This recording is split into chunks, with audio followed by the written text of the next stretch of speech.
Hi students, सभी लोग कैसे हो। आशा करता हूँ सब लोग अच्छे होंगे। तो काफ़ी बच्चों की कमेंट्स आ रही थी कि सर हिंदी का संस्कृत खंड पढ़ाइए। तो आज मैं संस्कृत खंड की वीडियो लेकर अपलोड करने के लिए आया हुआ हूँ।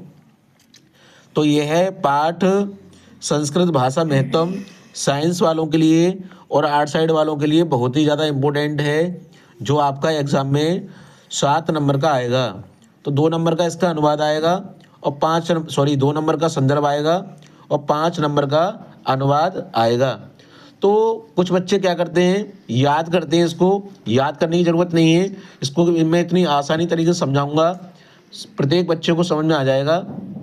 तो जिन बच्चों ने अभी चैनल को सब्सक्राइब नहीं किया है, सब्सक्राइब कर लें और ऐसी वीडियो को देखने के लिए बने रहें। कमेंट्स करिए कि वीडियो अच्छी लगे तो कमेंट्स करना।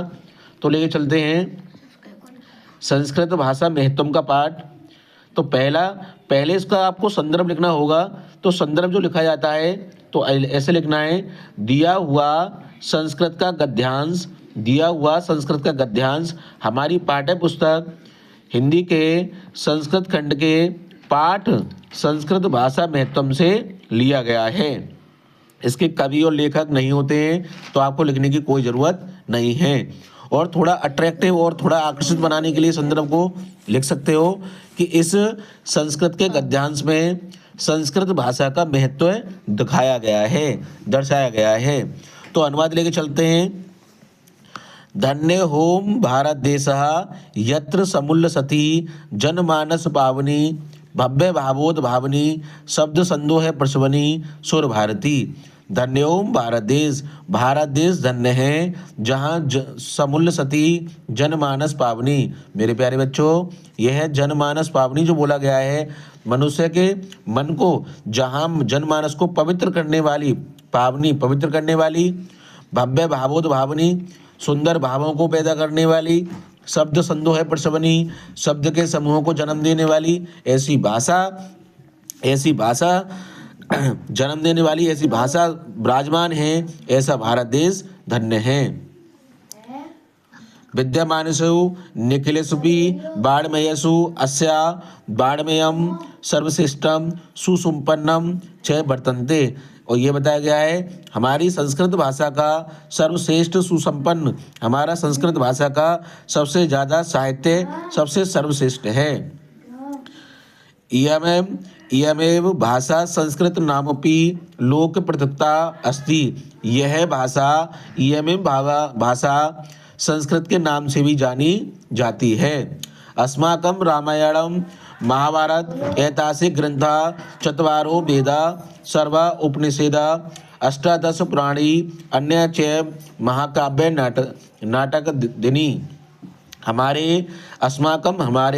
रामायण महाभारत ऐतिहासिक ग्रंथ 4 वेद सर्व उपनिषद और समस्त उपनिषद 18 पुराण 18 पुराण अन्य च महाकाव्य और नाटक इसी भाषा में लिखतानी संति, इसी भाषा में लिखे गए हैं। इयमेव भाषा सर्वसर्मायाम भाषणाम जन्म नीति मन्यते। यह भाषा सभी भाषाओं की जननी बताई जाती है। मेरे प्यारे बच्चों, जननी बोला गया है माँ के लिए। यह जो भाषा है हिंदी और जितनी भी अन्य भाषाएं हैं उन भाषाओं की जननी बताई गई है। संस्कृत से गौरव बहुविध ज्ञानम श्रव्यम व्यापकत्वम च न कस्यपि दृष्टि विषय।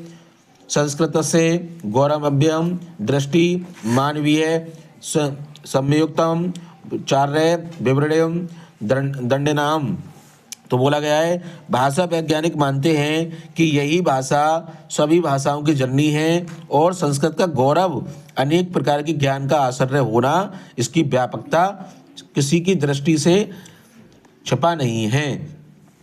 संस्कृत के गौरव को दृष्टि में रखकर आचार्य प्रभव दंडी ने भी ठीक कहा है कि संस्कृत को महर्षि ने ईश्वरी वाणी बोला गया है। संस्कृत के जो ऋषि मुनि होते हैं मेरे प्यारे बच्चों, यह है जो संस्कृत भाषा सबसे ज़्यादा ऋषि मुनियों के पास बोली जाती है, कही जाती है, तो उन ऋषियों ने कहा है कि यह भाषा ईश्वरीय वाणी है। तो मेरे प्यारे बच्चों, यह गद्यांश यूपी बोर्ड वाले बच्चों के लिए बहुत ही ज़्यादा इम्पोर्टेंट है, ज़रूर आ सकता है। इसके बाद हम नई वीडियो को अपलोड करने वाले हैं। अगर वीडियो को अच्छी लगे तो कमेंट्स कीजिए और लाइक कीजिए।